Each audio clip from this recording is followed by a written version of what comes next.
इस वक्त देश भर में G20 की चर्चा है। दिल्ली पर दुनिया भर की निगाहें हैं। इस शिखर सम्मेलन से न केवल भारत की साख दुनिया भर में बढ़ेगी, बल्कि दुनिया की अर्थव्यवस्था को एक नया विजन भी मिलेगा।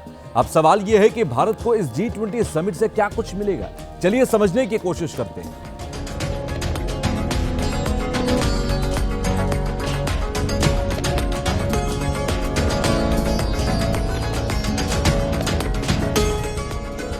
G20 का मकसद ही है दुनिया के बड़े आर्थिक मसलों पर चर्चा करना। अमेरिका और यूके जैसे आर्थिक रूप से मजबूत देशों के राष्ट्राध्यक्ष भारत आए। पीएम मोदी के साथ उनकी मुलाकातें हुई, कई तरह की संभावनाओं पर बातें हुई।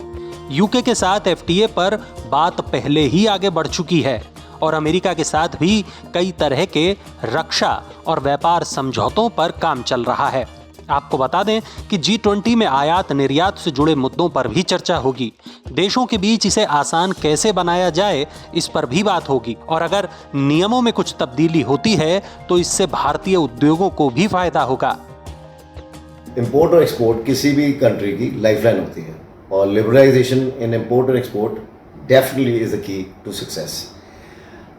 पोस्ट द G20 समिट मुझे लगता है कि Hindustan will be in the leader in the world map और बहुत ज़्यादा इम्पेटस मिलेगा because of this liberal policy by the government of India. Bharat ने हाल ही में अमेरिका से आयात किए जाने वाली कुछ वस्तुओं पर से आयात शुल्क को हटाया है।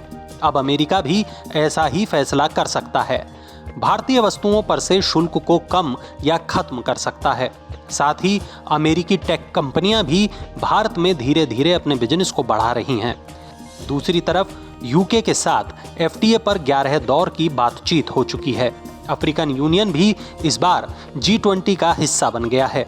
अफ्रीकी देशों में भी भारत का बिजनेस बढ़ सकता है। इस G20 समिट में अफ्रीकन यूनियन को पहली बार एक परमानेंट सीट दी जा रही है, परमानेंट मेंबर बनाया जा रहा है। उनके आने के बाद I think the G20 is रफली around 2/3 of the GDP of the world and more than 80% of the population of the world, which gives us a very big exposure for all of us at India to actually look at the very vast, the big developing market in Africa. कुल मिलाकर देखा जाए तो भारत ने दुनिया में अपनी एक अलग पहचान को कायम कर लिया है। ग्लोबल साउथ के लीडर के तौर पर भारत उभर कर सामने आया है और यह तय है कि अब भारतीय उद्योगों के लिए, भारतीय स्टार्टअप्स के लिए आने वाले वक्त में नए बाजार खुलेंगे।